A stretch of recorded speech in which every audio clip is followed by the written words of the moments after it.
Assalamualaikum warahmatullahi wabarakatuh. Saya Waalaikumsalam Miftah Maulana warahmatullahi Habibur Rahman menanggapi yang viral hari ini. Yang pertama, dengan kerendahan hati saya minta maaf atas kekhilafan saya. Saya memang sering bercanda dengan siapapun, maka untuk itu atas candaan kepada yang bersangkutan saya akan meminta maaf secara langsung, dan mudah-mudahan dibukakan pintu maaf untuk saya.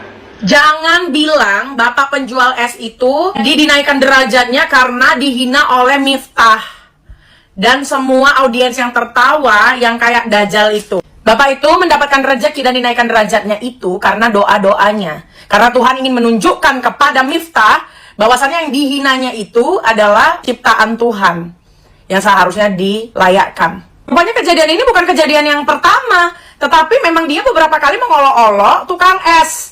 Dengan katanya seperti ini, seolah-olah tukang es adalah nyemot. Ini kalau difilmkan, judul filmnya adalah Dajjal versus Ya'juj Ma'juj.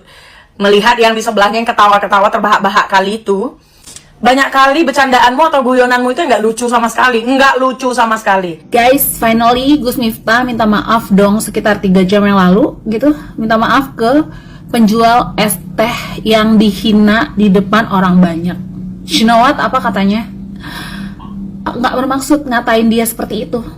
Ya Bu. Ya maklum lah, aku kan bukan nabi, nggak gitu. Katanya bercanda, bercanda.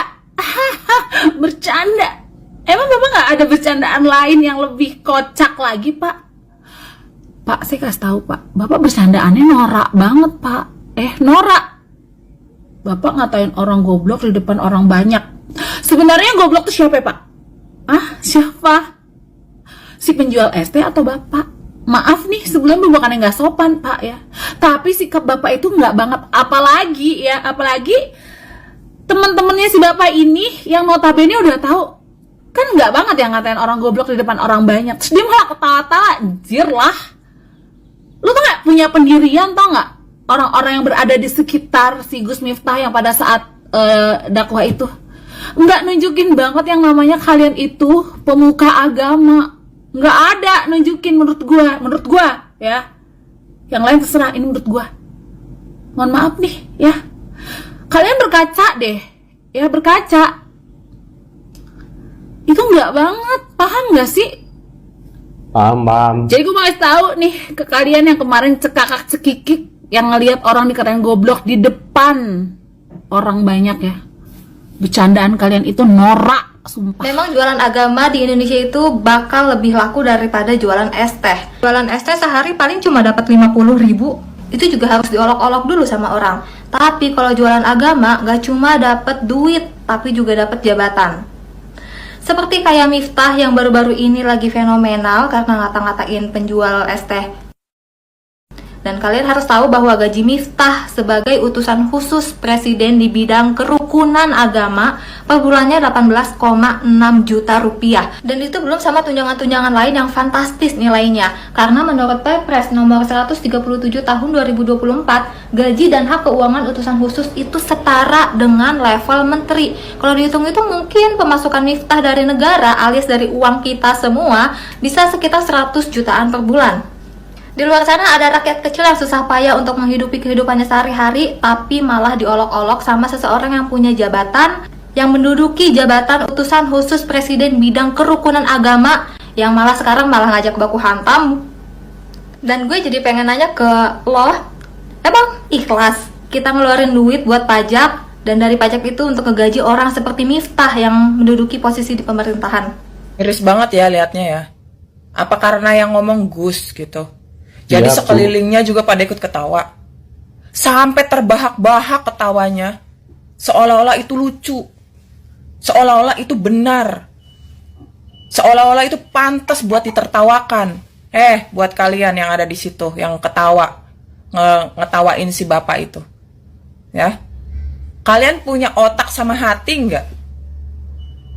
Kalian di pengajian itu seperti itu ya.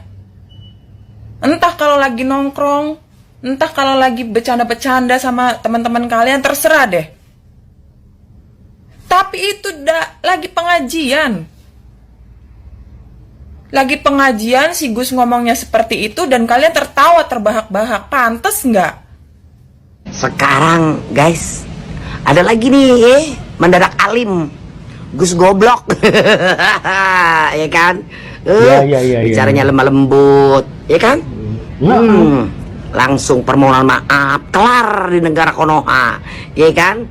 Nah, itulah udah paling gampang nih guys, kalau punya kesalahan di negara Konoha tinggal minta maaf buat orang-orang yang di atas, ya kan? Gitu. Bercanda lagi. Besok bercanda lagi apa Pak? Noyor bini, goblok. Bilang besok apa lagi bercandanya Pak? Bercanda-bercandaan terus, ente. Kayak bocah cilik. Apa masa kecil kurang bahagia? Gara-gara bahas Mamas Gondrong iki mau aku dihujat karo penggemar DE, ya toh. Aja ngono carane, nek pengen viral, nek pengen tambah follower, aja ngono carane. Tak dari ya.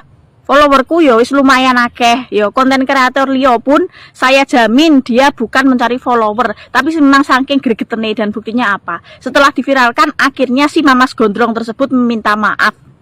Nek gak diviral belum tentu dia minta maaf. Itu menjaga nama baik engko. Ndak kok nek gak disundang piye?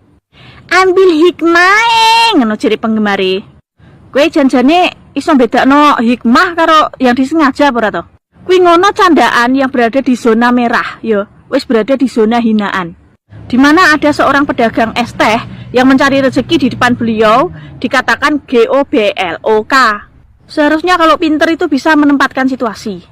Buat Mamas Gondrong juga lain kali jangan diulangi. Semoga kedepannya jadi lebih baik. Saya juga tidak sempurna, jenengan juga bukan orang sempurna. Walaupun mungkin pangkat jenengan itu di atas saya jauh ya, mungkin ilmu jenengan juga di atas saya jauh. Tapi kewajiban kita sama manusia saling mengingatkan. Soalnya nek gak diingatkan secara viral-viralan gini jenengan gak minta maaf, ngono lho ya. Jadi hikmah sebenarnya yang bisa kita petik adalah melalui penjual es teh tersebut kita jadi tahu karakter Mamas Gondrong. Iki aku ngomong Mamas Gondrong seneni karo penggemar aku ki mang inisial ya jadi sebut jenenge. Terus penggemar berate Mamas Gondrong ki mau ya enek sing DM wong. Kowe hati-hati lho ya, ngomong sak ngomong ya. Kontenmu aja sampai dihapus. Kowe nek sing laporno wisan, siap-siap dilapor polisi kowe nganggo klambi oren. Lho. Gampang ape menjarakno wong-wong kini bersuara tentang kebenaran nih. Mosok wis lanang tuwek-tuwek maine keroyokan, nglawan aku wong siji, gak izin. Gus, sini Gus. Sini. Setelah Agus sedih banget, sedih banget. Ini si Agus ini, sini. Siapa yang ngajari manggil-manggilnya sama sebutannya itu Gus itu. Ini Gus yang ini yang rambutnya panjang sampai segini. Emang lo ya, bener lo Gus ya. Duh, gatal kepalaku. Semakin aku nggak mau lihat, semakin dia lewat pula, ya kan? Terbayang aku nengok muka bapak itu ya, sedih muka bapak itu ya. Kayak mana lah aku aja lihatnya nggak kenal aku sama bapak itu, sumpah. Tapi sakit kali hatiku ya. Kayak mana lah anak bininya lihatnya ya, saudara-saudaranya ya, bininya ya. Aku aja itu aja aku bilang dari semalam ya sama keluarga aku ya, sama mamaku. Aku gerem kali nengok manusia sebiji ini. Ku bilang ada nyotaknya. Kurasa nggak ada otaknya ya kan. Aku aja nggak kenal sama bapak itu, rasanya aku bilang sama kurasa kalau aku ada di situ, maulah aku duluan yang melemparkan dia pakai botol ya kan. Gerem pula aku nengoknya ya kan. Atau timbullah pertanyaanku ya kan. Kan ada sesi tanya jawab itu ya kan. Langsunglah timbul pertanyaanku, kurasa ya kan. Langsunglah aku tanya, ada pertanyaan dong gitu kan. Apakah yang barusan Anda buat itu sama masyarakat seperti itu, sama orang jualan seperti itu, mencerminkan Anda sebagai yang dipanggil orang Gus-Gus? Ini aku ngomong sambil emosi, sumpah. Sambil gemetar. Iya betul. Kok ada aja tingkahnya. Apalagi yang ketawa-ketawa itu. Yang ketawa-ketawa itu aku lebih nggak habis pikir. Kalian kenapa? Baru minum apa kalian? Kenapa kalian ketawa bahagia kali? Satu orang pun nggak ada yang mempunyai muka simpatik atau minimal diem. Oh ini kawanku salah cakap nih. Diem. Nggak ikut ketawa, nggak usah. Ada gilanya kalian semua yang di atas itu, ya. Iya, emosi aku memang. Aku nengok orang-orang kayak gini lah. Ini yang manggil-manggil Gus ini udah nggak usah. Dari mana itu ajaran dari mana itu? Nggak cocok, nggak pantas, ya? Nggak pantas. Kemarin yang dia nokok bininya itu lagi ya kan? Nah, itu pun udah nggak pantas. Ini keluar semakin Allah tunjukkan, semakin Allah tunjukkanlah. Siap itu dia minta maaf ya kan? Nggak cocok itu di depan orang umum, rame, malu orang kau buat. Iya, sakit hati orang nggak mampu tadi ya, doanya langsung dijabah itu ya. Salah satu doa yang dijabah paling cepat itu adalah orang yang terzalimin. Kawin nih, kurasa ya. Nggak malu itu keluarga kau, punya keluarga kayak kau. Kalau aku jadi keluarga kau, kurasa pulang-pulang ya kan, entah aku jadi anaknya, ku bilang nggak apa-apa bapak itu. Nggak apa-apa bapak sama kawan-kawan bapak itu. Agak lain bapak ya, ku bilang lah kayak gitu. Kalau dia seandainya dia bapakku atau keluarga aku ya kan, atau omku, langsung aku ke rumahnya. Nggak apa-apa om itu. Cobalah dulu. Ya kan, malu kali aku jadi saudara ku bilang lah kayak gitu. Iya betul, ku bilang. Apalagi anaknya, udahlah. Kalau aku jadi anaknya, udah aku bilang, Pak, pengen kali ku copot belangkon bapak itu, ku bilang lah. Pengen kali ku cocang rambut bapak itu, karena udah kayak perempuan mulut bapak gitu, ku bilang. Emosi aku pagi-pagi.